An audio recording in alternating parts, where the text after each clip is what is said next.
On est normalement, je crois, là, à 172, c'est ça, non? Pas Ça sûr. se peut. Ouais. Où en effet, on avait vu le passage, vous vous souvenez? Tout ce qui est un objet de compréhension d'une cognition valide est nécessairement un phénomène spécifiquement caractérisé. Euh, Moi, je croyais avoir marqué 193, 173. Ah, 173, donc on a vu tout ça, ok, très bien. Je sais pas, mais j'ai l'impression. Ok, c'est Je suis possible. assez d'accord avec Sabine, en fait. On avait mis 173, d'accord, donc on avait continué un petit peu. Ok, on avait parlé des Samkhya, vous vous souvenez? D5, Les Samkhya. ça me dit rien. Ok. Donc peut-être que je m'étais gouré quand j'avais mis 173 sur la vidéo, je sais pas. Samkhya Voyons sont voir. trois qu'on enverrait directement. Ouais, Hmm. Ok, Qu'est-ce qu'il non, mais dit? c'est ce que je lis. ok, très bien. Donc Ok. si, en fait, on avait vu qu'il y avait des nihilistes, par exemple, des matérialistes qui n'acceptaient que ce qu'ils voient. Hmm. Ouais. Et donc, ils n'acceptent pas les conditions inférentielles, ils n'acceptent que la perception directe et c'est tout. Ils disent, bah, il n'y a pas de renaissance. Pourquoi? Parce qu'on ne les voit pas. Ouais, donc ils font. Alors c'est marrant parce qu'ils disent il n'y a le sujet, les renaissances n'existent pas car on ne les voit pas. Donc ils utilisent un syllogisme. Donc ils sont censés utiliser une inférence sans accepter la validité de l'inférence. C'est marrant ça. Ah Ok, oui. très bien. Et ensuite il y a les Samkhya. Les Samkhya posent trois conditions valides, directes, inférentielles et issues du son. Ok, celle-ci est une conscience qui appréhende les phénomènes imperceptibles en dépendance du son et surtout certainement en dépendance des Védas, ouais, les textes, etc. Lorsque vous dites telle chose est ainsi, la personne la réalise en dépendance de votre parole. Ok. Pour eux, il s'agit d'une application mentale relative à des phénomènes imperceptibles et non d'une cognition valide directe. Ok. Ouais, si vous dites, bah voilà, tiens, aujourd'hui il y a le marché en ville, la personne ne le savait pas, elle le réalise, indépendamment de ce que vous dites. Donc pour elle, c'était un phénomène imperceptible, ok, d'accord, pourquoi pas. Donc, ça n'est pas Mais, non plus. Oui, mais c'est quand même c'est conceptuel, puisqu'en fait, c'est mental. oui, Donc, tout à fait. c'est notre classification qui font, hein. Oui, tout à fait. Et puis, je voulais savoir, Exactement. les Samkhias, c'est qui? Alors les 5K, c'est qui? Alors les Au fur et à matérialistes, mesure, j'en découvre. Alors, la maison est grande. exactement. La famille s'agrandit. C'est ça. Donc, les nihilistes, c'est assez facile. Les Charvaka ou les Lokayata, c'était des gens qui disaient, voilà, on ne croit que ce qu'on voit, etc. Donc, de nos jours, on pourrait dire, on trouve des gens comme ça. Mais les Samkhya, il y a des Samkhya qui sont. Oui, Les nihilistes, c'est comme les matérialistes, c'est la même chose. oui, exactement. C'est la même, d'accord. C'est très similaire. Sur certains points, on pourrait dire. En tout cas, sur la plupart, par exemple, dans la tradition bouddhiste, on accepte les renaissances. Mm. Et sur la base d'inférence, on va dire, qu'est-ce qui produit de la conscience? Ben, c'est de la conscience, etc. Et donc, les Charvakas vont dire non, non, il n'y a pas d'inférence, on ne croit que ce qu'on voit, etc. Donc, forcément, ils ne peuvent pas certifier les renaissances, le karma, etc.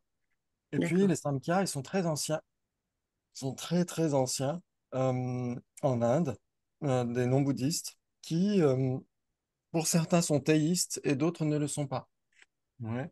Et donc, ceux qui ne le sont pas vont considérer que on avait vu un petit peu, quand on avait parlé du Bodhisattva Shantideva dans le chapitre 9, on en avait un petit peu parlé, pas beaucoup.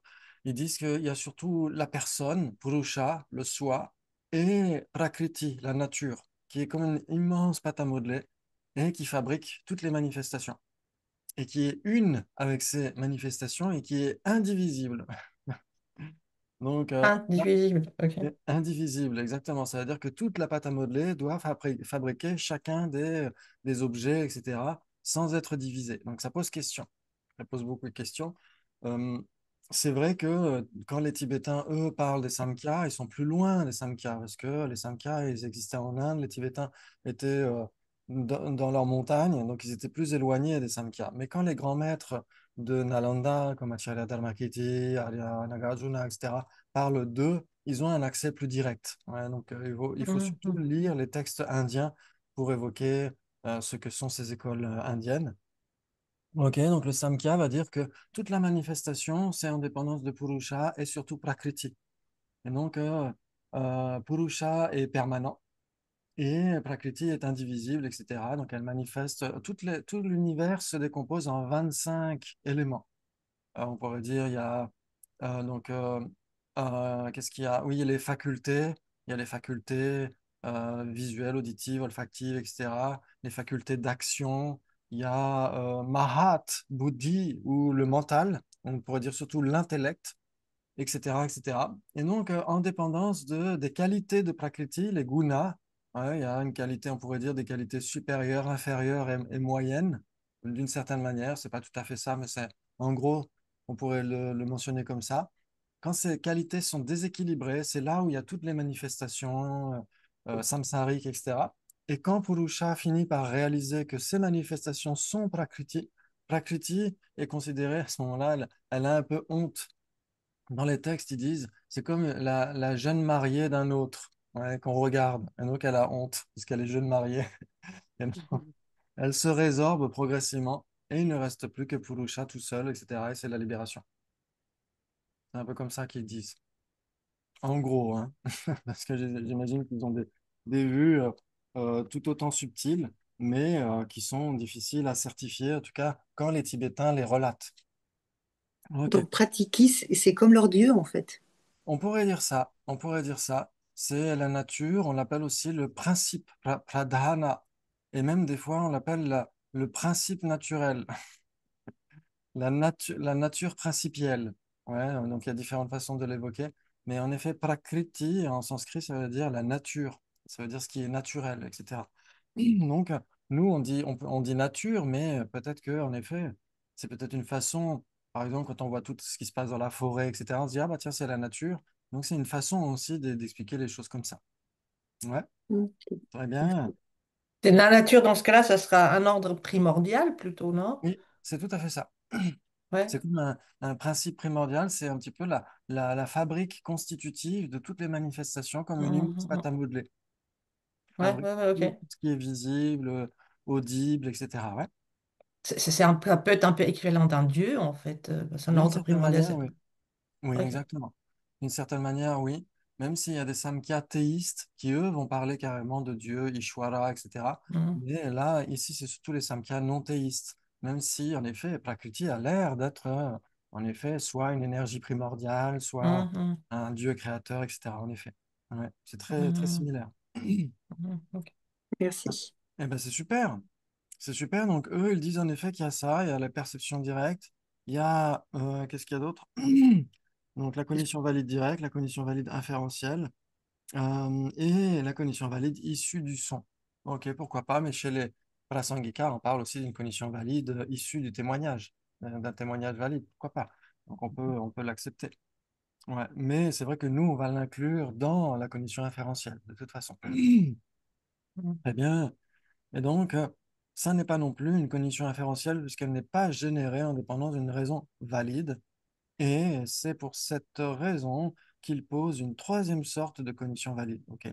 Selon notre système, il s'agit d'une supposition correcte. Ok, pourquoi pas. Une supposition correcte puisqu'elle est générée à partir de simples mots et ne réalise pas son objet. Ouais. Bon, on pourrait dire, qu'en est-il de cette cognition valide des prasangika qui est issue du témoignage valide, ouais, issue de l'exemple, etc. Qu'en est-il? Est-ce que c'est une supposition correcte? Mais on dira oui, si ce n'est pas fondé sur une raison valide, c'est une supposition correcte. Si c'est fondé sur une raison valide, dans ce cas-là, c'est une inférence. Ouais, ok. Ensuite, il y a les Neyayika. Ok. Les Neyayika, c'est l'école Nyaya. L'école Nyaya, ça veut dire la logique, le raisonnement, etc. Arya Nagarjuna a beaucoup débattu avec eux dans le Vaidalya Prakarana et aussi dans le Vigrahavyavartani, etc. Donc, en fait, les Neyayika, eux, ils considèrent que tout l'univers est inclus dans 6 catégories, des Padartha, des catégories. Ils vont dire qu'il y a la généralité, les instances, il y a l'immanence, il y a le karma, il y a quoi d'autre? Euh, Il y en a 6. Moi, j'ai oublié les autres. D'accord. Mais- Ce sont des Indiens aussi. oui, exactement. C'est des Indiens non bouddhistes. Ouais.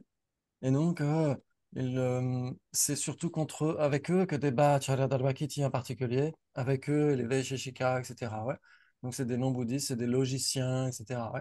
Donc, c'est intéressant parce qu'il y a un texte en anglais qui retraduit le Vedalya Sutranama et l'autocommentaire d'Arya Nagarjuna quand il débat contre les Nyaya. Et le titre en anglais, c'est Nagarjuna's Refutation of Logic. Donc, ça Ils pose réfutent la question. logique. Ouais, Ouais, donc c'est étrange. ce titre est très mal choisi. Il réfute les logiciens, donc les Neyayika, mais pas la logique puisqu'il l'emploie. Donc il y a beaucoup de gens qui disent, ah oui, mais le Madhyamaka, c'est ne pas utiliser la logique, c'est rester dans une forme de quiétude mentale, etc.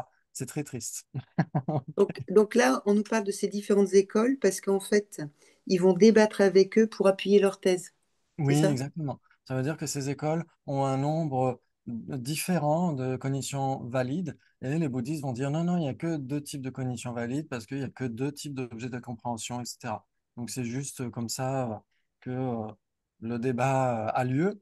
Mais en effet, ça nous apprend en effet que la tradition bouddhiste n'est pas la seule à avoir parlé des cognitions valides. Il y a eu d'autres écoles aussi, en effet, bien avant les bouddhistes. Oui, tout à fait. Très bien.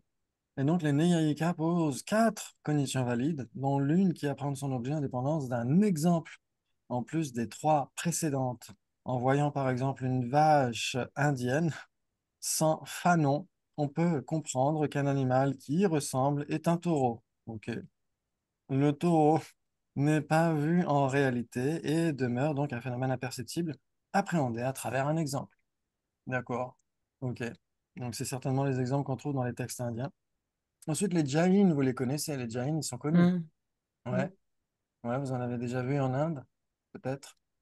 Non, j'en ai jamais vu, j'en ai entendu parler, mais je ne sais pas qui c'est vraiment, en fait. Oui, oui, oui, c'est ça. On les voit parce qu'ils ont les masques pour pas respirer les mouches, mais Oui, Hein, exactement. et qui balayent devant eux, c'est ça? Oui, exactement, tout à fait. Ouais, ils sont très portés sur la non-violence et ils sont apparus à peu près à la même époque que les bouddhistes parce que leur instructeur, Mahavira, alors, il y en a eu plusieurs, hein, mais surtout celui qui est plus connu, Mahavira, était du temps du Bouddha et peut-être même qu'ils se sont rencontrés. Il faudrait vérifier. Mais en effet, les Jains ont une vision par exemple, du nirvana. Ils vont dire que le nirvana, c'est une ombrelle à l'envers, une ombrelle blanche à l'envers. Ça veut dire qu'une fois qu'on sort du samsara, eh ben, on est au-dessus et on ne retombe plus. On est dans comme hmm. un genre de parapluie inversé. Et les Jains, on considère aussi beaucoup de catégories, énormément de catégories. Il y a le texte qu'on étudie à Tibet House sur les écoles philosophiques où il y a toute l'énumération des points qu'ils acceptent, etc. Ils acceptent le vertueux, le non vertueux, le karma, enfin plein de choses. Et donc les Jains, en effet, ils sont très portés sur la non-violence. Et donc ils posent 6 cognitions valides en ajoutant aux 4 précédentes celle qui est contextuelle et celle qui réalise des objets autres que ceux réalisés par les 5 premières. Ok. Eh Des bien, Ouais. fourre-tout. pourquoi pas une septième? Celle qui réalise les objets qui ne sont pas réalisés par les 6 premières. Ok. Euh, donc, C'est un peu autre, c'est ça? oui, Mm. Quand on met autre, oui, exactement ça. Donc, on peut toujours quelque chose trouver d'autre. autre. Ouais. Un exemple d'une cognition valide contextuelle est la cognition qui réalise que le Devadatta vivant est dehors parce qu'il n'est pas dedans. D'accord? Ok. Ça me rappelle une histoire, une chanson des Inconnus qui parodiait un groupe français. Ok, donc, euh, donc c'est une cognition valide qui réalise que Devadatta, qui est vivant, d'accord, ok, donc ça veut dire qu'il peut bouger, et dehors parce qu'il n'est pas dedans. Ok, il est sorti parce qu'il n'est pas là. Ouais, ok. Donc pourquoi pas. Très bien. Ensuite, les Tsari Kappa. Alors ceux-là, je les connais pas. Je les connais pas. Les Tsari Kappa, qui sont probablement une sous-école des Vaisheshika. Les Vaisheshika, ce sont les particularistes. C'est pas les mêmes particularistes que chez les bouddhistes, puisque chez les bouddhistes, les Vaibhashika, on les appelle aussi les particularistes, ouais. Dans Mhm. certaines traductions. Moi, j'utilise le mot sanskrit, comme ça on est sûr de ne pas se tromper. Mais dans certaines traductions, on les appelle aussi les particularistes. Et Vaisheshika, ça vient de Vishesha. Vishesha, ça veut dire instance. Et donc, c'est pourquoi on les appelle aussi les particularistes ou les instanciateurs, pourquoi pas. Donc, une école aussi non bouddhiste pose 11 conditions valides. Le raisonnement, la non-observation, ce qui est communément reconnu, l'existence est quelque chose qui ressemble au doute en plus des 6 précédentes. Ouais, mais alors le doute, pour l'inclure dans les conditions valides, ça pose question, non? Ben oui. Ok. Ok, il y a donc de nombreuses assertions, on pourrait dire erronées ou fausses, pourquoi pas, concernant le nombre de conditions valides, et c'est dans l'objectif de les réfuter qu'Acharya Dharmakirti met en avant la preuve que, puisque les objets de compréhension sont au nombre de deux, les conditions valides sont au nombre de deux. Ça, vous connaissez par cœur cette citation. Hein, encore une Mm, fois, vous la redonnez. C'est dans le Pramanavarttika, Euh, chapitre 3, strophe 1. Oui, mm. Comme il y a deux oui, types d'existants, oui. il y a deux Vas-y, types de vas-y. pardon. Comme il y a deux types d'existants, ben, il y a deux types de perceptions, donc les valides enfin, pour les objets permanents donc, et les objets impermanents. oui, exactement. Je l'ai mal expliqué, mais voilà. Oui, c'est tout à fait ça. C'est que, en effet, parce qu'il y a deux types d'objets de compréhension, les permanents et les impermanents. Il n'y a pas de troisième catégorie. Mm, Il mm, y a deux types d'objets, il y a deux types de cognitions valides, parce que celles qui ont pour objet apparent les impermanents, ce sont les perceptions directes valides, mm. et celles qui ont des objets permanents comme objet apparent, ce sont les cognitions valides Les inférentiels. essentielles. Exactement, bravo. Oui, valide, tu voulais dire quelque chose Oui, aussi? non, mais j'ai bugué un peu par rapport au quelque chose qui ressemble au doute. Alors, le doute, je, Oui. je pense que ça dépend comment c'est interprété parce que quand je dis pose des questions et je pose des questions et j'ai réfléchi, dans ce cas-là, le doute, ça peut être bénéfique et pour moi, de Oui, mettre un doute un moment, ça peut être juste. Tu vois ce que exactement. je veux dire? Il faut, enfin, le doute, le fait de douter, mais le mettre, poser un doute un moment, pour moi, ça peut être une vérité. Oui, on pourrait dire. Et ça peut être interprété, pour moi, ça, je l'aurais lu comme ça, toi. Ouais, par exemple, si on doute du discours conspirationniste de Trump sur l'environnement, Vaccin, l'aspirine. Voilà. le Hein, donc là, discours. pour moi, c'est plus, voilà, c'est un peu l'idée est là. Je mets en question des choses qui me semblent aberrantes, quoi. Donc, ça peut Oui, être pas, enfin, ça dépend comment c'est vu, le doute. oui, en effet, il y a un doute scientifique. Vous vous souvenez, on en avait parlé quand on avait Voilà, parlé c'est ça, c'est justement du ça. doute. Il y a le doute qui est une affliction racine, ouais, dans les Ouais, facteurs. ouais, ouais. Donc ça, c'est un doute qui n'est pas du tout utile et qui nous piège dans le Mhm, samsara.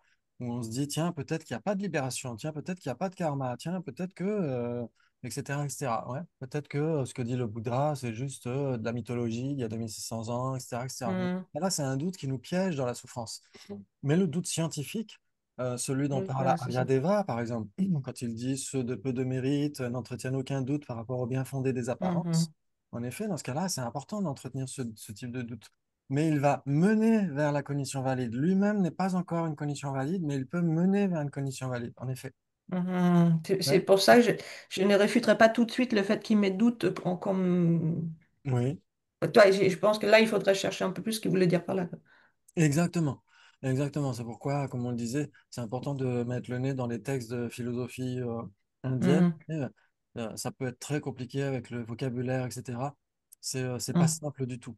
On retrouve certaines mentions, par exemple, il y a un texte qui s'appelle Omniscience and the Rhetoric of Reason. C'est une sanskritiste exceptionnel qui a un petit peu discuté du dernier chapitre du Tattva Samgraha de l'abbé Shantarakshita et du Panjika aussi, le commentaire d'Acharya Kamalashila. Et donc, eux, ils débattent contre des non-bouddhistes. Et là, on retrouve en effet des points de vue mhm. Vaisheshika, etc. Et donc là, c'est clairement mentionné, etc. C'est depuis le sanskrit.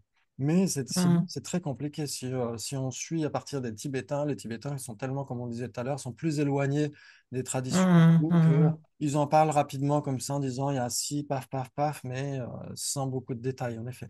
Ouais, Mhm. très bien, très bien, très bien. Donc, en effet, il faudrait vérifier ce que eux évoquent comme étant le doute, parce qu'il dit, la Rinpoche, il dit quelque chose qui ressemble au doute. Voilà, c'est pour ça que ça m'a fait un peu. Mm.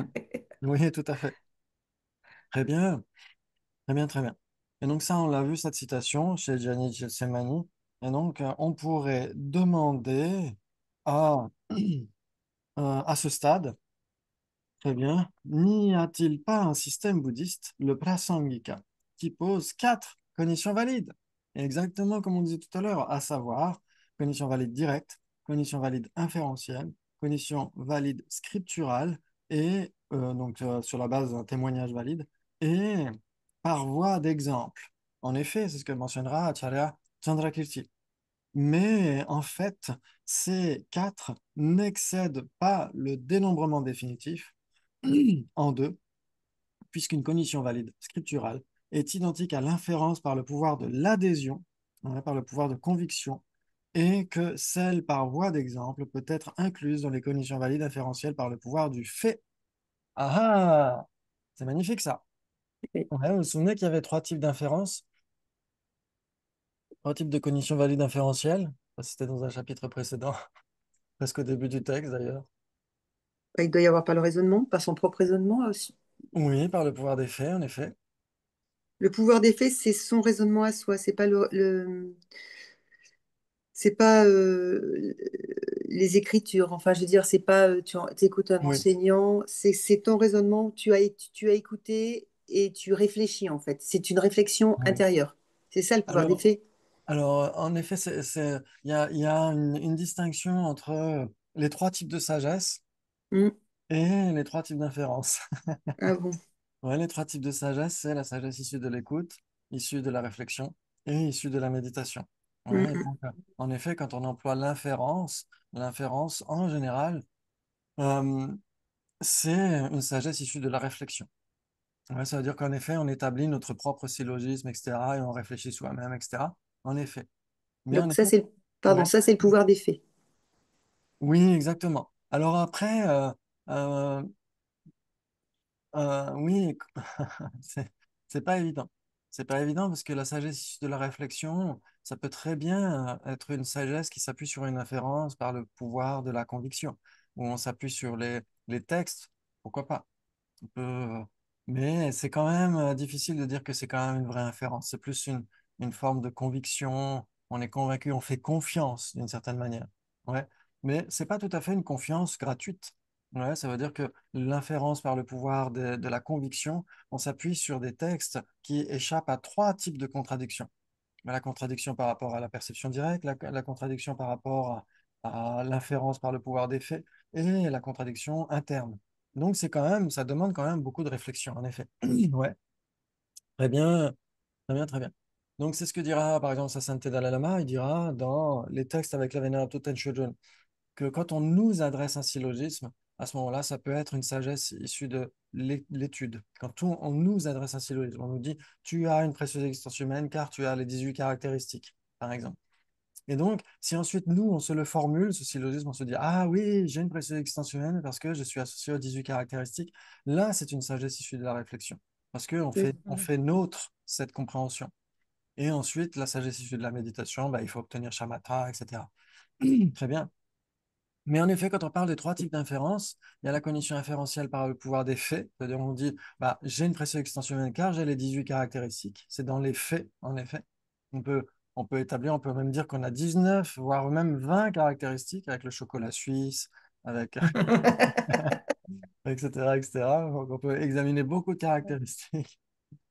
Mais en effet, là, c'est par le pouvoir des faits. Ensuite, par le pouvoir de ce qui est communément reconnu.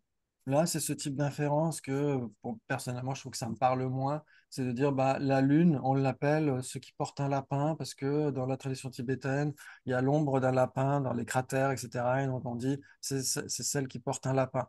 Et donc, c'est comme ça qu'on l'appelle, on dit c'est la lune. Ben, ok, par le pouvoir de ce qui est communément reconnu. Moi, je trouve que c'est pas si utile, mais il y a d'autres types de, on pourrait dire, de personnellement, par exemple, moi, je ne sais pas, je n'ai pas vérifié par moi-même que, il est possible de marcher sur la Lune. Mais il y a tellement de récits, il y a tellement d'explications, etc., que oui, on peut réaliser que l'être humain marchait sur la Lune. Ouais, Mais c'est une autorité valide, c'est parce que tu fais référence à une autorité valide. oui, Enfin, ce qui est communément reconnu, enfin, pour moi, c'est quelqu'un qui est plus instruit, qui a plus de compétences et de qualités que moi. Donc, oui, Hmm. ou alors le bien fondé de la sagesse populaire, parce qu'en fait, il y a oui, aussi ça, ce qui... oui, tout à fait. C'est vrai que marcher sur la Lune, on fait confiance à la science, on fait confiance quand même à beaucoup de témoignages, etc., qui font autorité. Donc, ce serait plus une inférence par le pouvoir de conviction, en effet. Mais pas, ce qui est communément reconnu, en général, dans les textes, ils parlent de la terminologie.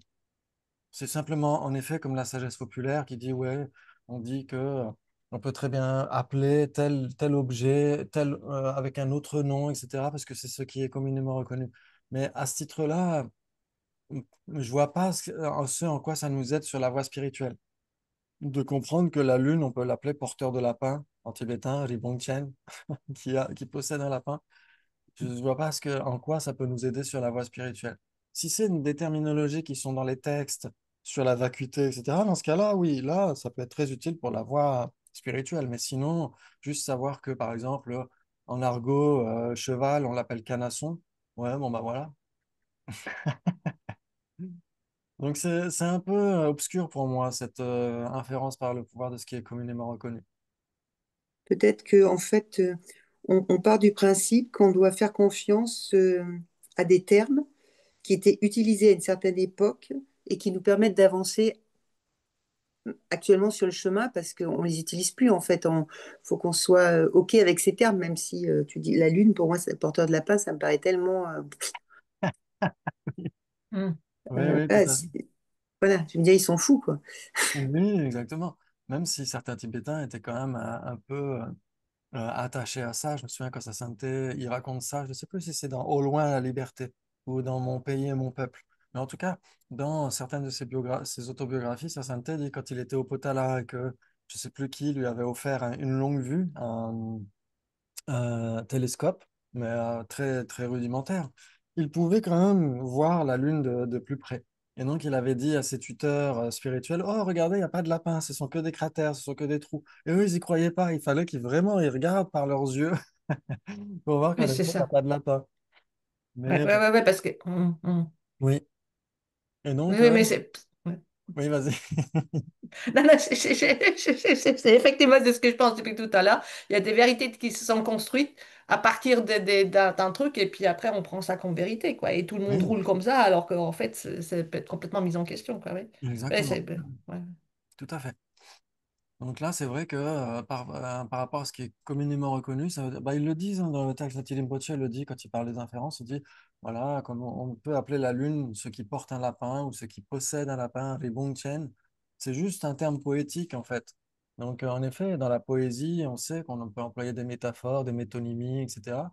Mais en quoi, en effet, peut-être ça nous aide pour décrypter les textes. Dans ce cas-là, oui, c'est utile. Dans ce cas-là, c'est Mm. utile, ouais. Quand on dit par exemple l'ami du soleil, c'est une épithète pour le Bouddha, par exemple. Ah oui. Ouais. Donc dans ce cas-là, oui, on peut comprendre les textes, ça peut nous être utile sur la voie. Mais par rapport à la Lune, c'est là où ça me pose question, ouais. Ok, très bien, très bien. Et quand tu vois, je sais plus, dans la route du devenir, tu as, des symboles quand même. Ça aussi, bon, ce sont des symboles, ce sont des images. Tu as la lune aussi, le Bouddha qui montre, Oui, etc. Donc, est-ce que ça exactement. peut rentrer là-dedans? Alors, dans ce cas-là, quand c'est vraiment un symbole, ouais, ça pourrait poser question. Parce que là, qu'est-ce que ça symbolise, là, la Lune? Euh, c'est la libération, non? Oui, exactement. C'est une pleine lune qui symbolise la libération. Ouais. Ça veut dire que le Bouddha montre qu'on peut se débarrasser de cette roue du devenir, des 12 liens de production dépendante, etc. Mais en effet, là, dans ce cas-là, c'est vraiment symbolique. Ouais, jamais dans les textes on dit que le nirvana est la pleine lune, etc., ou qu'on appellerait la pleine lune. Ouais, dans les textes, on ne le dit pas. Ouais. Donc c'est pour ça que dans ce cas-là, ça peut poser question. Mais si en effet on comprend que dans un contexte particulier, un symbole renvoie à telle signification, à ce moment-là, pourquoi pas? Est-ce que ça pourrait pas être une inférence par le pouvoir de ce qui est communément reconnu? On sait communément dans la tradition bouddhiste qu'on peut représenter symboliquement le nirvana par la pleine lune. Mais est-ce que ça veut Mhm. dire qu'à chaque fois qu'on représente une pleine lune, c'est nécessairement le nirvana qui est symbolisé? Ça poserait question. Non, mais dans un Alors que, contexte, c'est pour ça qu'il y a une ouais, inférence, que c'est quelque chose de vraiment, je sais oui, pas, je dis ça ouais, comme ouais. ça. Mais C'est ouais, c'est une bonne remarque, hein, c'est une bonne remarque. Parce que oui, par rapport à la Lune, ouais. Et même, ouais, ouais, c'est assez, pour moi, je suis toujours preneur quand il y a des Mhm. remarques par rapport à ça, parce que c'est plus flou pour moi. Oui. Je me souviens un moment, grave moment dans ma vie où on m'a dit la définition du feu est chaud brûlant. Alors, ça me semble complètement absurde, etc., etc. Mais finalement, c'est des espèces de conventions. Enfin, et après, il y avait aussi l'exemple avec le pot et le poteau, quoi. Enfin, il y a des trucs comme ça qui semblent dans un premier temps complètement aberrant, mais finalement, quand on passe le cap, ah oui, oui, oui, revient sur le. Maintenant aussi, je suis adhérent du feu, le feu, c'est chaud brûlant, quoi. Mais c'est vraiment aussi pour trouver un langage et trouver des références en commun. Moi, je pense que c'est dans l'interdépendance que ça se joue parce qu'on est, on est dépendant des autres, on parle aux autres, on s'inspire des autres, et pour ça, il faut la base, quoi. Pour moi, je le Oui, vois comme ça. ouais, c'est comme ça qu'on peut communiquer d'ailleurs. Voilà, c'est ça. Ouais. Et bon, après, c'est la Lune. Bon, après, on donne le nom qu'on veut, mais au moins, on sait qu'on parle de la même chose. Pour moi, l'idée est là, quoi. Oui, tout à fait. Exactement. Donc, ça permet des passerelles, ça permet des ponts communs d'une société à l'autre, ça permet de communiquer, etc. Donc, c'est super utile, en effet, de savoir à quoi renvoie tel vocabulaire dans tel contexte, etc. Ouais. Parce que c'est vrai que si on ne voit pas le contexte dans lequel on évoque, on pourrait confondre les choses. Ouais. Par exemple, Ouais, ouais, la lune dans les tantras, ça renvoie surtout au canal latéral, à l'un des canaux mhm. latéraux, etc. Le soleil, ça renvoie au canal latéral opposé, etc. Donc ça peut, avec un vocabulaire très similaire, renvoyer à des choses complètement différentes. Ouais, en effet. Ouais, c'est ça. Donc c'est important de connaître le contexte dans lequel on parle, etc. Ouais, tout à fait. Mhm. Excellent. Très bien, très bien. Et donc, en effet, ici, Attila Transakriti va dire il y a quatre types de cognition valides, mais la cognition valide c'était quoi? Euh, je sais pas, on était au pouvoir des faits, le pouvoir de voilà, ce qui est communément reconnu, et le oui. troisième, on le sait pas. Et l'autre, c'est par adhésion, par le pouvoir de D'accord. conviction. Mhm. Ouais, Yétié qui pas en tibétain. La cognition valide, la cognition inférentielle par le pouvoir de conviction, ouais. Ou l'inférence convaincue, ou etc., etc. Plusieurs façons de la traduire. Mais il n'y a pas une hiérarchie dans les trois, là? Alors, en effet, c'est par rapport à quel type de phénomène on doit certifier. Ouais, par exemple, les phénomènes manifestes. Par exemple, une tasse, est-ce qu'on a besoin d'un raisonnement? Non. Ouais, une tasse, c'est une perception directe valide. Hop, on la réalise directement. Très bien. Ensuite, il y a les phénomènes qui sont légèrement cachés. Les phénomènes qui sont légèrement cachés, on les certifie par le pouvoir des faits. Ouais. Mhm. Par exemple, l'impermanence subtile, la vacuité, la possibilité du nirvana, les quatre nobles vérités, etc. C'est par le pouvoir des faits. Ouais, c'est ça qui est Mhm. génial d'ailleurs. Ça veut dire qu'on peut y accéder par nous-mêmes. Ouais, si on a un Mhm. contenu informatif suffisant, on peut réfléchir par nous-mêmes et se dire, ah, mais si le nirvana est possible. Pourquoi? Parce que la vacuité est possible, etc., etc. Ouais. Ok, et donc ça Mhm. c'est pour le pouvoir des faits. Ensuite, par rapport à ce qui est communément reconnu, on pourrait dire oui, ce sont aussi des phénomènes légèrement cachés, pourquoi pas? Pourquoi pas? Et l'inférence par conviction, ce sont pour les phénomènes extrêmement cachés. Ouais. Par exemple, souvent dans les D'accord. textes, ils utilisent cette citation qui est mentionnée par Arya Nagarjuna dans le Ratnavali quand il dit Dana, Boga, Sukham, Shilat. Il dit de la générosité viennent les possessions, de l'éthique, le bonheur, des renaissances supérieures, etc. Donc là, dans ce cas-là, c'est par rapport au rouage subtil du karma. Eh ben, on fait confiance au Bouddha. Pourquoi le Bouddha? Parce qu'il faut certifier en effet qu'il est éveillé. Et donc, il faut certifier que l'éveil est possible et que le Bouddha lui-même est éveillé en reconnaissant l'arbre à ses fruits, en étudiant ses textes, ses enseignements, etc., on se Mhm. dit ces enseignements sont valides, et donc lui, il fait autorité, etc., etc. Et donc, dans ce cas-là, on se dit, bah, s'il a raison pour les phénomènes directement perceptibles, par exemple la souffrance évidente, on peut tous s'en rendre compte. Ouais, il a Mhm. raison pour les phénomènes directs, il a raison pour les phénomènes légèrement cachés, il a raison pour la vacuité, il a raison pour l'impermanence subtile, etc. Donc, il y a des chances qu'il ait raison aussi pour les phénomènes très cachés. Mhm. Ouais, si on se disait, OK, il s'est trompé sur la souffrance grossière, en fait, non, c'est du bonheur. Ou il s'est trompé sur la vacuité, non, non, il y a une existence inhérente, etc. On se dirait, bah, il y a des chances qu'il se soit trompé aussi sur les phénomènes extrêmement cachés. S'il s'est trompé sur l'évident, il y a des chances qu'il se soit trompé sur le très subtil. Mais si au contraire, il a eu raison sur l'évident, sur le manifeste, et sur le légèrement caché, il y a des chances qu'il ait eu raison sur le très caché. Mhm. Ouais, c'est comme ça qu'on essaie d'établir ce type d'inférence. Ouais. Donc, comme dit Sassante, ça nécessite beaucoup de réflexion quand même. C'est pas juste, ah, bah, c'est le Bouddha, donc s'il l'a dit, il a nécessairement raison, etc. Non, il faut encore étudier ce qu'il est en train de dire. Ce qu'il est en train de dire est corroboré par la perception directe, corroboré par l'inférence sur le pouvoir des faits et échappe aux contradictions internes. Oui, mais il nous dit bien que quand on a une pierre, il faut la frotter, la faire briller, etc. Et que on doit toujours remettre enfin, pas remettre en question, mais par notre propre réflexion, Oui, valider ou pas. Même si on est tout à fait. Mhm. convaincu, il faut qu'on aille Mhm. au-delà pour dépasser Exactement. ce cap et vraiment le réaliser. Oui, Exactement. C'est tout réaliser, à fait ouais. ça. Oui, c'est tout à fait Mhm. ça. Ça veut dire qu'il faut vraiment, euh, et même dans les textes, justement, les textes que je mentionnais tout à l'heure, le Tattva Samgraha, etc., le Tattva Samgraha Panjika, celui d'Acharya Kamalashila, il dit en fait que quand on dit brûler, couper, frotter l'or, il dit ça renvoie à différents types d'analyses, d'inférences. C'est ça qui est intéressant aussi. Alors ça, Ouais. Brûler, couper, frotter. ouais, Alors c'est quoi? exactement. Alors, il faudrait que je retrouve dans le Ah, texte. pardon, mais non, on te croit tellement un puits de science que tu dois tout savoir. Wikipédia, Christophe, Alors, c'est parce que excuse-moi. je l'avais appris à un moment donné, mais comme c'est pas le même ordre qu'on a habituellement, c'est pour ça que ça me... Peut-être que... Alors, c'est à prendre avec des pincettes, mais brûler, ce serait l'inférence euh, par le pouvoir des faits. Et ensuite, il y a une inversion dans les deux autres. Entre couper et frotter, je crois que le second, c'est l'inférence par le pouvoir de conviction, et le troisième, c'est l'inférence par le pouvoir de ce qui est communément reconnu. Mais c'est à vérifier, je vous redirai ça pour la fois prochaine. Ok, merci. Impeccable. C'est Merci. bien. D'ailleurs, je ne sais pas pourquoi c'est inversé par rapport aux trois qu'on a d'habitude, mais c'est pas grave. C'est comme ça.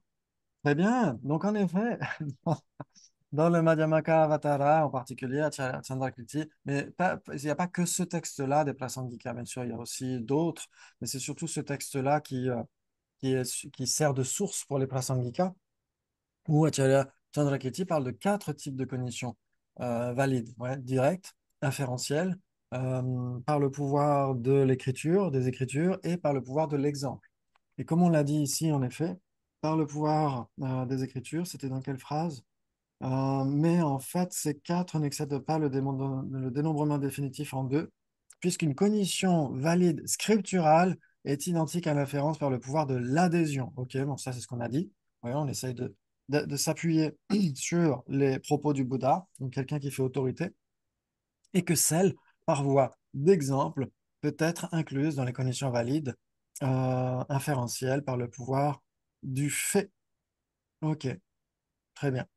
Et en effet, dans le commentaire de la Matsongkhapa du Madhyamakavatara, il y a, à un moment donné, la Matsongkhapa, il cite l'auto-commentaire d'Acharya Chanakirti, qui dit lui-même, il le dit littéralement, dans le texte tibétain d'ailleurs, il dit que pour les phénomènes cachés, il n'est pas d'autre condition valide que l'inférence. Il le dit littéralement à Kirti. Mhm. Donc ça veut Mhm. dire que les deux autres, donc celle qui s'appuie sur les Écritures et celle par voie d'exemple, sont nécessairement des inférences. Parce qu'elles certifient des phénomènes cachés. Ouais, des inférences qui sont par le pouvoir des faits. Ouais, en fait, qui sont des cognitions valides inférentielles, tout simplement. Voilà, les deux Mhm. autres, les cognitions Oui. valides qui s'appuient sur les Écritures et les cognitions valides par voie d'exemple sont des cognitions inférentielles, puisqu'elles certifient des phénomènes cachés, tout simplement. Ouais. Mm, mm. C'est Acharya Dharmakirti Acharya Chandrakirti. Chandrakirti. Ouais. Grand maître du 7e siècle, je crois, qui a commenté les traités d'Arya Nagarjuna. Ouais, donc, chez les Tibétains, chez les Indo-Tibétains, c'est celui qui fait vraiment autorité pour évoquer ce qu'est le Prasangika. Mhm, mhm. C'est vraiment le commentateur par excellence de Arya Nagarjuna.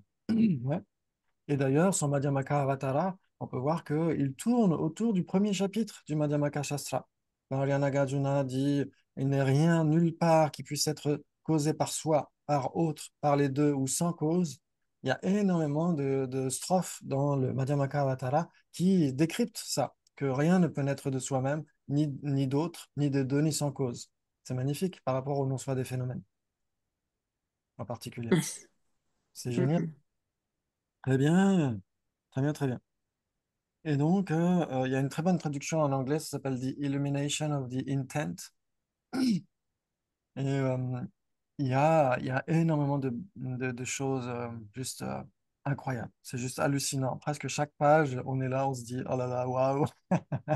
Mais Mais, bon, mais lui, puisque c'est un bouddhiste, et que pourquoi il dit quatre types de perception alors qu'il n'a pas la conviction des faits, enfin, pourquoi il remet en question alors que Nagarjuna a dit bah, c'est comme ça, ça fait bizarre en fait de. oui. Alors, est-ce que Nagarjuna lui-même a parlé des conditions valides? Je Euh, sais pas, je. Alors, il en parle dans le Vedalya Sutranama, dans le texte qu'on évoquait tout à l'heure quand il contredit les logiciens, les Neyayika. Il dit que le pramana, la condition valide, dépend du prameya, de l'objet de compréhension, et inversement. L'objet de compréhension dépend du pramana, donc de la condition valide. Mais il faudrait vérifier si dans ce texte-là, il parle des différents types de conditions valides elles-mêmes. Il faudrait revérifier. Très bien. Et en tout cas, oui, Acharya Chandrakirti, euh, c'est juste parce qu'il s'appuie. En fait, les Prasangika, ils ont tellement l'habitude de s'appuyer sur ce que dira le monde. Ouais. Le monde, ça veut dire ce que dira une cognition valide conventionnelle. Ouais. Donc, une cognition valide conventionnelle, on sait qu'on peut certifier quelque chose par voie d'exemple. Et on peut certifier quelque chose en s'appuyant sur des écritures valides. Mais en effet, Acharya Chandrakirti lui-même va dire, comme on l'a dit tout à l'heure, que pour les phénomènes les phénomènes cachés, tout simplement, il dit les phénomènes cachés sont certifiés par les cognitions inférentielles. Donc ça veut dire en fait implicitement que lui-même remet ces deux dernières dans la cognition inférentielle. Donc ça, c'est quatre types de perception. C'est la vue que la personne conventionnelle pourrait avoir pour comprendre les choses. Oui, exactement. Les Prasangika s'appuient beaucoup sur le monde, n'acceptent pas tout ce que le monde dira, hein, mais conventionnellement, quand on parle de ce qui est conventionnel pour les Prasangika, on s'appuie vraiment beaucoup sur ce que dit le monde. Ouais. Et d'ailleurs, ils prennent une citation du Bouddha qui dit, le Bouddha lui-même dit, moi, je ne débat pas avec le monde, c'est le monde qui débat avec moi. Mhm. Et donc, ce que le monde accepte, je l'accepte. Ce que le monde n'accepte pas, je ne l'accepte pas. Mais dans une certaine mesure, hein, parce que le monde accepte un soi inhérent. Et jamais le Bouddha, ni Arya Nagarjuna, ni Acharya Chandrakirti n'accepteront un soi inhérent. Donc, c'est dans une certaine mesure qu'on accepte ce que le monde accepte. Ouais. D'accord. Ah, oui, est-ce que j'ai bien compris? Le monde ici, parce que tu commences à parler des exemples, le monde pour toi ici, ça sera donc le monde qui m'entoure. Alors, Ou, le monde, non, mais comment tu définis là, ici, le ouais. monde? Là, je suis perdue. Ouais, quand on dit une convention mondaine, loka vyavahara, une C'est convention ça. mondaine, ça peut renvoyer Hmm, soit à une personne qui est un être ordinaire, soit à une cognition ordinaire. Ouais, c'est hmm, renvoyé aux deux en fait.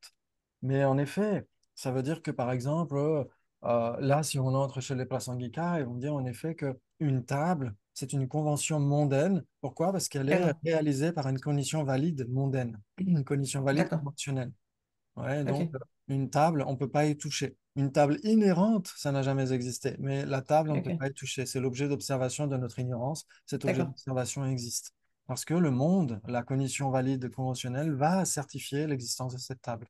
Mais par Hmm, exemple, hmm, hmm. ils diront que si par exemple, on ne sait pas ce que c'est qu'un reflet dans un miroir, par exemple quand on est tout petit, ou par exemple un chien ne reconnaît pas son visage dans le miroir, etc. Dans ce cas-là, ils diront ça, ce n'est pas une convention mondaine. C'est tout simplement une illusion totale.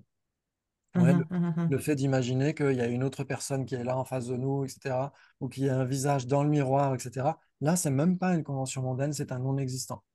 Mhm, mhm, mhm. Ouais, le Oui, parce que miroir dans le cosmos. pour mon monde, c'est pas clair parce que ça peut vouloir dire Welt, donc le monde, ou ça peut dire les gens, les Menschen, hein. Donc pour Oui, moi, là, j'étais pas clair. Et puis là, pour toi, c'est les gens, en fait. exactement. C'est un Ok. petit peu comme chez, je crois que c'était Kant qui parlait de Umwelt. Le Voilà, Umwelt, c'est ça, Umwelt. Ouais. ouais, c'est un petit peu comme ça, c'est l'univers environnant, etc. Même Ok, si, bien sûr, la personne fait partie de cet univers, donc il faut inclure aussi la personne dedans. Mais c'est ok, surtout à ce titre-là, dans le sens Umwelt, quel est le champ ok, d'expérience? Ouais, ok. un petit peu comme ça, ouais. Très bien, Merci. et ben c'est super. Donc en effet, ça veut dire qu'on n'en démordra pas, même les prasangika considèrent Mhm, qu'il y a deux types de cognitions valides, directes et inférentielles, parce que les deux dernières sont incluses dans l'inférence, tout simplement. mhm, mhm, mhm. On retrouve dans la division bipartite des cognitions valides directes et inférentielles des sous-divisions qui ont déjà été abordées. Ouais, ça, on les connaît par cœur. Quatre genres de cognitions directes, sensorielles, mentales, autocognitives et yogiques. Et trois genres de cognitions inférentielles par le pouvoir de l'adhésion, par le pouvoir des faits et par ce qui est communément reconnu. Ouais, donc là aussi, c'est dans un autre ordre. Ok, bah c'est génial. C'est génial. Donc, jusqu'à maintenant, c'est pas trop compliqué. Ouais, ça veut dire que chez les non-bouddhistes, il y a eu plusieurs façons d'accepter d'ailleurs combien de nombre de consciences, quel est le nombre de consciences qu'on peut avoir. Certains disaient une conscience, d'autres disaient plusieurs, etc. Et pour les cognitions valides, en effet, certains disaient 4, 5, 6, etc. Très bien. Et chez les bouddhistes, en général, c'est deux, même si ces deux peuvent être encore subdivisés. Puisque vous savez très bien que si c'est une perception directe, valide, ça peut être une perception directe, valide, sensorielle. Mhm, Et ça peut être une perception directe mentale. mhm. Et ça peut être une perception directe autocognitive. Oui. Et ça peut être aussi une perception directe yogique. Yogique. Oui, tiens. Eh bien, donc c'est pourquoi elles peuvent être encore subdivisées. C'est parfait. Génial. OK. Donc là, il y a un truc un petit peu plus croustillant. Les conditions valides qui induisent l'authentification par elles-mêmes et les conditions valides qui induisent l'authentification par une autre ou par un autre. Donc là, il y a une note dans la traduction française, littéralement en anglais, those when a certainment is induced by another. Ouais. En français, la phrase n'a pas véritablement de sens et on serait tenté de rendre cela par celle dont l'authentification ou la certification, c'est pareil. En général, moi j'utilise certification, n'y est pas en tibétain, est induite par un autre. Mais le facteur temps joue un rôle dans cette expression et ce serait en tronquer le sens que de l'omettre. Il faudrait considérer cela comme une expression technique formulée en un seul bloc. Ouais, donc on pourrait dire une cognition valide auto-certifiante et une cognition valide hétéro-certifiante. Comme ça, au moins, on est tranquille. Donc personnellement, moi, c'est le vocabulaire que j'emploierais parce que c'est en tibétain, c'est Ran Lenye Gitsema et Shen Lenye Gitsema. Donc c'est une cognition valide qui euh, certifie par elle-même ou à partir d'elle-même et une cognition valide qui certifie à partir d'une autre. Donc quand on va voir les exemples, c'est pas si compliqué. Là, le terme est un petit peu compliqué, mais vous allez voir, c'est pas si compliqué. Ok, donc on est toujours en bas de la page 174. Mais il est possible de diviser autrement les conditions valides. Les conditions valides qui induisent la certification par elles-mêmes. Donc ici, c'est swarta. C'est pas swata, c'est swarta. Ouais, il manque un R, c'est pas grave. OK. Et en sanskrit, ran lenye kitsema, exactement, ouais, en tibétain. Et les conditions valides qui induisent l'authentification par un autre. Parartha. Là, c'est pareil, il manque un R, c'est pas grave. Ok, très bien. Donc là, on va comprendre. Imaginons que, regardant au loin, on voit quelque chose comme la couleur du feu. Très bien. Parce que c'est trop loin, on est incapable de certifier si c'est bien la couleur du feu. Ouais, on ne peut pas le réaliser. On voit une couleur rougeâtre au loin, mais on ne sait pas d'où ça vient. Ça pourrait très bien être un feu rouge, Ça pourrait très bien être un feu, etc., etc. Donc, dans ce cas, qu'appréhende la conscience visuelle en tant que perception directe sensorielle? Elle perçoit uniquement une couleur rougeâtre. C'est seulement en dépendance d'une cognition valide ultérieure, on pourrait dire, parce que subséquente, ça peut prêter à confusion. Condition valide subséquente, ça pose question pour les autres antiquats. Donc, une condition valide ultérieure, une fois que l'on s'est approché, qu'une certification de la couleur du feu peut être induite. Dans ce cas, la perception directe sensorielle originelle n'est pas une condition valide qui certifie par elle-même, mais plutôt euh, lorsque la certification est induite par une autre. Ouais, tout simplement. Ça veut dire que si vous regardez au loin un arbre, vous réalisez que c'est un arbre, mais vous ne savez pas encore de quelle espèce il est, parce qu'il est trop loin. Donc, l'hétérocognition, la certifiante, elle certifie par rapport à une autre cognition. Il faut qu'elle soit Mm. suivie par une autre cognition qui est dans le même sens qu'elle. C'est ça? Exactement. C'est tout à fait ça. C'est Ah, tout je à croyais que fait c'était par quelqu'un d'autre, moi, ou par des jumelles, par exemple. Non, non, mais Oui, donc en effet, quand on dit par un autre, ça pose question. C'est pour ça c'est que une autre je cognition. utilisais une cognition hétérocertifiante ou une cognition autocertifiante. Une cognition valide hétérocertifiante ou une cognition valide autocertifiante. Comme ça, on est sûr qu'on ne parle pas de personne, mais de la cognition valide elle-même. Ouais, très bien. D'accord. Donc en effet, on peut se dire que ça fonctionne beaucoup comme ça hein, dans, dans notre vie en général. Ouais, par exemple, vous rencontrez quelqu'un, vous connaissez cette personne, mais vous ne savez pas nécessairement ce qu'elle fait comme métier, vous ne savez pas nécessairement ce qu'elle a fait dans la vie, etc., etc.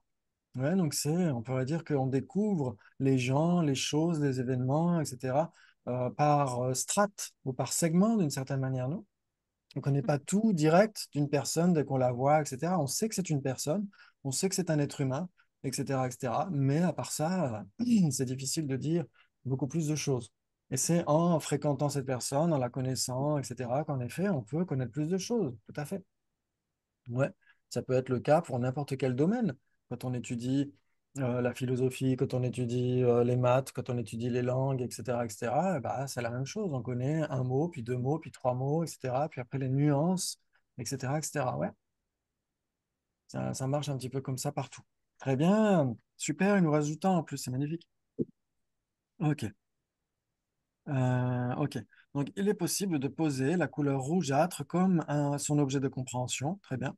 Mais la nature finale de son objet de compréhension est la couleur du feu. Mhm. Ouais, donc en effet, la couleur rouge et la couleur rouge du feu, c'est deux choses différentes, en effet. Ouais, très bien. La couleur Mhm. rouge est seulement la mesure de l'apparence de l'objet et non la mesure de son statut réel. Voilà, parce qu'on ne sait tout simplement pas, on n'a pas encore réalisé que c'était la couleur d'un feu. Voilà, ça pourrait très bien être la couleur euh, d'un truc phosphorescent ou d'un truc ou d'un feu rouge le soir, etc., etc. Donc, bien sûr, en dépendance du contexte, on peut s'en rendre compte. Ouais. Mais alors, donc, l'autocertifiante, c'est plutôt une perception directe sensorielle et l'autre, c'est plutôt une perception inférentielle? Alors, inférentiel, pas nécessairement, parce que en fait, il va dire qu'on va se rapprocher. Donc, au début, on voit quelque chose de rougeâtre. Ensuite, Mhm. on fait quelques pas en plus. Et tiens, on voit que ça bouge comme des flammes, etc. Et donc là, on voit, on réalise directement. Ouais. Mais D'accord. dans certains cas, en effet, on peut dire qu'on a besoin de la conception. Par exemple, moi, j'aime bien cet exemple, parce qu'on l'utilisait beaucoup à Lambda, quand on étudiait avec Venergan Lossel. Euh, Par exemple, nous, on se demandait, par exemple, si on est à Nalanda et qu'on va à Lavore, qu'on va en ville, etc. Et donc, on regarde la route, tout va bien. Et ensuite, quand on nous demande, tiens, est-ce qu'il y avait une boulangerie sur la route? Tiens, est-ce qu'il y avait un banc sur la route, Mhm. etc. Est-ce que sur le moment, on s'en rendait compte de l'absence du banc, de l'absence de la boulangerie? Non, Mhm. on réalisait Non. directement la route. On réalisait Mhm. le paysage, etc. Ouais, donc on avait cette cognition valide du paysage ou de la route elle-même. Ouais. Et ensuite, si on nous demande, tiens, est-ce qu'il y avait un banc? C'est là qu'on peut ensuite réaliser par, comment dire, a posteriori, l'absence du banc sur cette route ou l'absence de la boulangerie sur cette route. Alors qu'avant, c'était inattentif d'une certaine manière, non? Mhm. Oui, mais là, tu vas faire des déductions, donc c'est hétérocertifié. C'est pour ça que je dis que c'est inférentiel. Oui, Tu vas te dire, tiens, en repensant à tel endroit, non, non, j'ai pas vu de banc, en fait. Tu vas revenir, c'est comme si tu rembobinais ton. oui, Enfin, il me semble. tout C'est à pour ça fait. que je. Exactement, dans ce cas-là, ça fonctionne tout à fait. On a besoin de la conception, parce qu'on a besoin de chercher de quoi est vide cette route. Ouais. Dans ce cas-là, on a besoin de faire une recherche. Si on ne fait pas de recherche, on certifie la route et c'est tout. Ouais. Et si on fait une recherche, on se dit, tiens, est-ce qu'il y avait une boulangerie? Tiens, est-ce qu'il y avait un banc au bord de cette route, etc. Là, dans ce cas-là, en effet, grâce à la conception, on peut se rendre compte a posteriori qu'il n'y avait pas de banc. Donc, on se rend compte de l'absence du banc. On avait quand même initialement une condition valide de la route. Et comme la route n'est pas un banc, la route est un non-banc, a posteriori, si on cherche s'il y avait un banc, eh ben non, on va réaliser l'absence du banc sur cette route. Ouais. Conceptuellement, bien sûr. Mais Mhm, en effet, cette réalisation va quand même être une condition valide qui est la condition valide initiale, c'est une condition valide hétérocertifiante. Ça veut dire qu'elle dépend ensuite de savoir, mais tiens, est-ce qu'il y avait un banc? Tiens, est-ce qu'il y avait une boulangerie? Tiens, est-ce qu'il y avait un grand arbre ou pas, etc., etc. Mhm. Et si on ne fait pas cette recherche, eh ben, on avait uniquement la condition valide de la route et c'est tout. Ouais. Mais en effet, la route est nécessairement un non-arbre. La route est une non-boulangerie, etc. Donc si ensuite on se pose la Mhm. question, est-ce qu'il y avait une boulangerie? Ben non, on l'aura réalisé, mais d'une certaine manière, on l'aura réalisé par une condition hétérocertifiante. Ouais, c'est un petit peu comme ça qu'on peut expliquer les choses. Parce que si je vous demande, par exemple, si après la classe, on fait un test, etc. L'autre jour dans Burger King, il y avait un truc comme ça. Avec Chabat. Et donc, il y avait une scénette et après, il posait la question qu'est-ce qu'il y avait dans cette scénette? C'était avec Géraldine Nakache. Et donc, est-ce qu'elle allait chercher de la salade au jardin ou pas? Qu'est-ce qui s'était passé dans cette scénette? Et ben, c'est exactement comme on rembobine, comme tu disais, Sabine, quand on rembobine, etc., qu'on se pose la question. Qu'est-ce qu'y avait-il que n'y avait-il pas? Et c'est là, en effet, on Mhm. peut réaliser ce qu'il n'y avait pas ou ce qu'il y avait, etc., a posteriori, d'une certaine manière. Donc, ça veut dire qu'initialement, si on peut réaliser a posteriori, c'est qu'initialement, il y avait déjà une condition valide, mais une condition valide qui ne certifiait pas par elle-même, qui certifiait par une autre condition valide. Mhm. C'est un petit peu comme ça qu'on peut l'expliquer, non? Bah oui, oui, mais en même temps, il faut faire gaffe parce que ça laisse la porte ouverte aussi à tout fantasme ou à l'imagination aussi. Vraiment, c'est là qu'il faut être vraiment, est-ce que je l'ai vraiment vu ou pas? Ouais. Oui, Oui, exactement. parce que du coup, est-ce que tu as vu un banc? Bah non, et puis le fait, le gars qui me pose la question, est-ce qu'il y avait un banc? Bah je vais en inventer un, et puis, ah oui, il y a peut-être un banc, et après je vais dire, ah bah tiens, il y a un banc, et puis après c'est Oui, trois bancs. exactement. Mais c'est vraiment là qu'il faut avoir une précision dans l'état d'esprit qui est quand même, c'est pour pas projeter ou inventer ou des trucs comme Oui, ça, ou tout à fait. voilà, extrapoler, quoi, parce que c'est Exactement. vraiment hyper dangereux, quoi. C'est vraiment, je pense que c'est hyper important de vraiment se tenir qu'est-ce qu'il y avait, et vraiment se poser vraiment Oui, la oui. question, quoi. Exactement, comme dans Burger Quiz, justement, dans cette scénette à un moment donné où Géraldine Nakache fait tomber un plateau, etc. Et donc ils essaient de ramasser avec Alain Chabat. Et la question qui vient après, c'est, y avait-il quelqu'un qui portait une tête de cheval dans la cuisine? Et en fait, tout le monde était tellement focalisé sur le plateau qui était tombé que personne n'a vu, un petit peu comme dans cette vidéo où on dit essayer de compter le nombre de passes de Ouais, ballon. les gorilles, Ah, ouais. il y a un ouais. gorille qui Mm. passe. C'est exactement le même principe. Ouais. Mhm. Et donc, dans Burger Quiz, personne n'a remarqué qu'il y avait une tête de cheval qui passait dans la cuisine. Mhm. Donc, c'est un petit peu comme ça. Ça veut dire que jusqu'à quel point on a une cognition valide, jusqu'à quel point Mhm. c'est une Mhm. cognition valide et Mhm. après ça devient inattentif pour le reste. C'est là où, en effet, on parle de Umwelt. Qu'est-ce qui est Mhm. certifié par notre cognition et qu'est-ce qui échappe à cette cognition? Mhm. En Ou qu'est-ce effet, que je rajoute, ouais. et qu'est-ce Qu'est-ce qu'on que je rajoute? rajoute? Exactement. Mhm. Donc ça pose question, ces points-là. Moi, je trouve que c'est intéressant par rapport à ça. C'est pas a posteriori. Qu'est-ce qu'on avait certifié en premier lieu, mais certifié d'une manière inattentive. En fait, ça Mhm. n'existe pas. Mais certifié, mais ça n'était pas encore entré dans notre champ de recherche. Mhm. C'était, on peut pas dire que, oui, on peut dire que c'était certifié de manière implicite. Dans ce cas-là, on peut le dire. Ouais, parce que quand on réalise une route explicitement, implicitement, on réalise une non-boulangerie. Mhm.